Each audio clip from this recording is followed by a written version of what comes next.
ছেলেরা লাইনে যাবে, আপনারা তৈরি থাকবেন। সময় মাত্র 6 মিনিট সময় বাকি আছে, মাত্র 6 মিনিট সময় বাকি আছে, 6 মিনিট সময় বাকি আছে মাত্র। সাঙ্গাবাদ মাদ্রাসার পক্ষ থেকে কালেকশন করার জন্য টেবিল নিয়ে গেটের ভিতরে দক্ষিণ সাইডে বসেছেন। আপনারা যারা ফেতরা দেবেন সাঙ্গাবাদ মাদ্রাসায় ফেতরা দিয়ে আসবেন। যারা ফেতরা না দিয়ে ভিতরে প্রবেশ করেছেন, সুযোগ পাননি, এখানে স্টেজেও নেওয়া হচ্ছে, সম্ভব হলে এখানেও দিতে পারেন।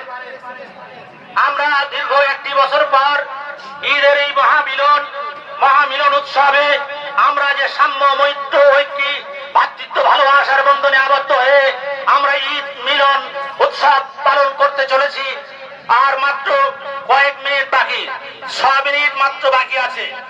আমরা ঈদের নামাজ, বড় জামাত, আমরা যেন সব কিছু ভুলে যে ঈদের নামাজ আদায় করার সময় খেয়াল রেখে 6 তাকবীরের সাথে আমরা যেন ঈদের নামাজ আদায় করতে পারি। অন্য কোনো মনস্ক না হয়ে একেবারে আমরা যেন উদাসীন মনে আমরা যেন নামাজ না পড়ি, প্রকৃত নামাজের উদ্দেশ্যে নামাজের খেয়াল রেখে এই নামাজ আদায় করি। আল্লাহ পাক রব্বুল আলামিন এই বড় জামাতের নামাজের বিনিময়ে আল্লাহ আমাদের বিগত জীবনের গুনাহ খাতা মাফ করে দেবেন আশা করি। এবং আমাদের এই নামাজ আল্লাহ পাক কবুল করবেন। এই জামাতে অনেক আল্লাহর আবেদ বান্দা রয়েছেন, হাজী বান্দা রয়েছেন, হাফেজ কারি মাওলানা মুফতি রয়েছেন, ও মাদ্রাসার তলাওয়ালা রয়েছেন, অনেক বেগনা মাসুমেরা রয়েছেন। এই হাজার হাজার মানুষের জামাতের যে সওয়াব আল্লাহ পাক নিহিত রেখেছেন, আমরা তা অবশ্য পাবই ইনশাআল্লাহ।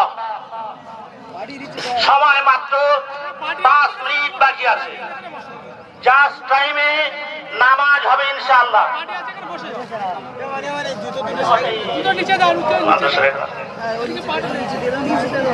জাস্ট টাইমে নামাজ হবে ইনশাআল্লাহ।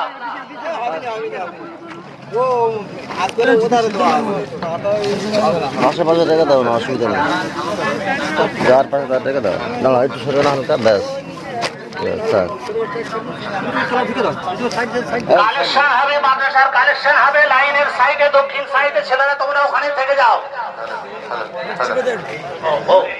হ্যাঁ, মসজিদের নাম ভুল বলেছি। ঈদের কালেকশন করার জন্য ছেলেরা তোমরা দক্ষিণ সাইডে ওখানেই দাঁড়িয়ে থাকো কাতারে। সানি খুতবার সময় তোমরা একসঙ্গে উঠে যাবে। হয়তো 2-1 মিনিট বিরতি দেওয়া যাবে, সেখানে আমরা ঘোষণা করে দেব সেই সময়টা। আর মাত্র 4 মিনিট সময় বাকি আছে। যারা সামনের কাতার ভরে নিয়েছেন, মনে হয় একটু দাঁড়িয়ে কাতারটা সোজা করে নিয়ে, অনেক ফাঁকা ফাঁকা আছে, হয়তো অনেক মানুষ ভিতরে ঢুকতে পারে। আমরা যা দেখছি মাঠে জায়গা হবে না, তাই আল্লাহর রাস্তে একটুখানি কষ্ট স্বীকার করে আর নামাজের স্বার্থে কাতার সোজা করা সবচেয়ে জরুরি। নামাজের কাতার হচ্ছে গুরুত্বপূর্ণ জরুরি বিষয়। নামাজের গুরুত্বপূর্ণ বিষয় হলো কাতার সোজা করা। কাতার সোজা করে নিয়ে খালি থাকলে পেছনে লোক সামনে ডেকে কাতার সোজা করে ভরে নিয়ে একটু বসুন। একটু কষ্ট দিলাম, আমাদের লাভে, আমাদের স্বার্থে, সওয়াবের থেকে আমরা যেন বঞ্চিত না হই। আমরা